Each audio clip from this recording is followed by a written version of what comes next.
নমস্কার বন্ধুরা, ক্যালেন্ডারের পাতা উল্টিয়ে দেখলাম আগামীতে আসতে চলেছে আমাদের প্রিয় উৎসবগুলো। আর সেই জন্য আমি আনলাম মাত্র 10 মিনিটে কিভাবে ভাপা সন্দেশ তৈরি করবেন তার রেসিপি। পুজোয় ফল তো আমরা সবাই দিই, কিন্তু নিজের হাতে তৈরি করা মিষ্টি ভগবানকে উৎসর্গ করলে তাতে মনের একটা আলাদা শান্তি আসে। তাই আপনাদের জন্য নিয়ে এলাম এই রাজকীয় স্বাদের ভাপা সন্দেশ। এই সন্দেশ বানানোর জন্য আপনাকে ঘন্টার পর ঘন্টা পাক দিতেও হবে না, আর আগুনের আঁচের সামনে বেশিক্ষণ থাকতেও হবে না। প্রধানত তিনটি উপকরণেই এই সন্দেশ আপনি বানিয়ে ফেলতে পারবেন। 1 নম্বর দুধ, 2 নম্বর চিনি, আর 3 নম্বর 2টি এলাচের টুকরো। ঠিক যেমন মা লক্ষ্মী অল্পেতেই তুষ্ট, সেই রকম মাত্র কয়েকটি উপকরণে আপনি ভাপা সন্দেশটি তৈরি করে নিতে পারবেন।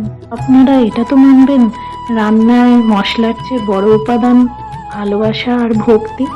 মায়েদের সেই পুরোনো দিনের হাতের ছোঁয়া আমাদের এই স্মার্ট কিচেনে, দুইয়ের মেলবন্ধনে তৈরি হবে এই ভাপা সন্দেশ। সন্দেশ গার্নিশিং এর জন্য আমি একটু পেস্তা আর কেশর ব্যবহার করেছি, কিন্তু এটা সম্পূর্ণ অপশনাল।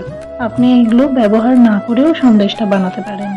সন্দেশটা তৈরি হয়ে গেলে ঠান্ডা করে পিস পিস করে কেটে আপনি এটাকে ফ্রিজে স্টোর করে রাখতে পারেন। তাহলে আর দেরি কিসের, সবাই একবার ট্রাই করে ফেলুন। দেখবেন ঘরের লোক থেকে শুরু করে মা লক্ষ্মী সবাই খুশি হয়ে যাবে।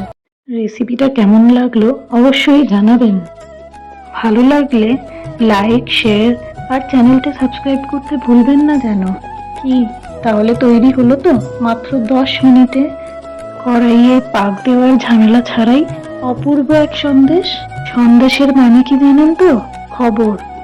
আপনি এইভাবে সন্দেশ বানালে ঠিক ভগবানের কাছে খবর চলে যাবে আপনি কেমন মন দিয়ে বানিয়েছেন। নিন এবার চ্যানেলটা সাবস্ক্রাইব করে নিন ফটাফট রেসিপির জন্য ঝটপট।